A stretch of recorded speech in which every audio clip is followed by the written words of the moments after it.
আর এই যে উপরে সাজানো ইটগুলো দেখা যাচ্ছে, ইটগুলা, হ্যাঁ হ্যাঁ ওই ইটগুলো দ্বারাই নির্মাণ করা ছিল। সেটার ওই যে প্লাস্টারের নিচে নিচে যেগুলো আছে ইটগুলো দেখা যাচ্ছে, হ্যাঁ হ্যাঁ হ্যাঁ, এই যে ইটগুলা দেখা যাচ্ছে, ওগুলো ইট দ্বারাই নির্মাণ করা ছিল। দেখার জন্য আমরা গ্লাস দিয়ে দেখেছি। আচ্ছা, সেই সময়ের আপনার ইট, হ্যাঁ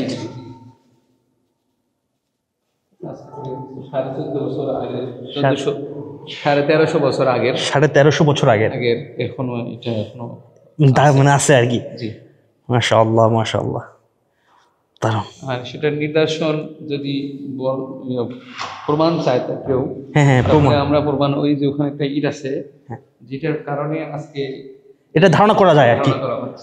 এটা এখন সংরক্ষিত আছে রংপুর তাজহাট জমিদার বাড়ি জাদুঘর, সেখানে সংরক্ষিত আছে। রংপুর তাজহাটে সংরক্ষণ করা আছে এই পাথরটা, জি। যেটা আসলে প্রমাণ পাওয়া যায় আসলে। জি জি।